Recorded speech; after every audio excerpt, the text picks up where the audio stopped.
Welcome to this tutorial on CTC's MEP Productivity Pack for Revit. This is part 2 of a 4-part video series on the Productivity Pack's universal pole lighting content. In part 1, we discussed light poles, and in this video we will discuss pole lights. There are 3 pole light families in this sample project: a round head, a rectangular head, and a post top. Let's look at the round and rectangular pole heads first. We'll come back to the post top. I'll place an instance, and immediately we can see that these families can be hosted to a face or a level, like many of the universal light fixture families. See the user manual on how this feature works. Here I'm placing them without a host. I'll place one of each. Let's first discuss the features that these two families have in common. We can see that they both have a universal light source, and they both have critical and life safety hatches. Let's look in type properties for the round fixture and scroll to dimensions.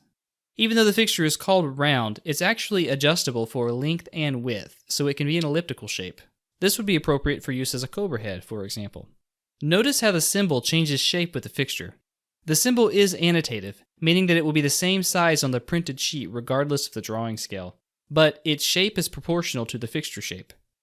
Also under dimensions are options to change the arm diameter and length. The length of the symbol arm does not change automatically with the arm length. If you specifically want the symbol to have a longer arm, there's an option up here under Graphics, Symbol Long Arm. That covers the round light, and all those features are also present in the rectangular light, but the rectangular light has more options, so let's look more closely at it. We'll get rid of this round head. The rectangular head is unique in that it can tilt and roll to represent field adjustment.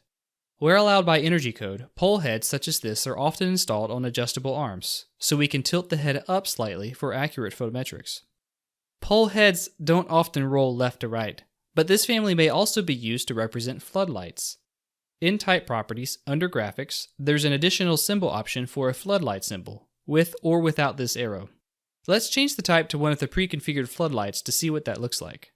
This is clearly a floodlight in 3D, and a flood symbol on plan. Let's tilt it up to a more typical angle for a floodlight, and it will roll left and right for aiming.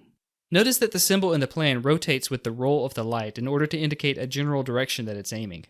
You can also tag, tilt, and roll if you want to report it on plans.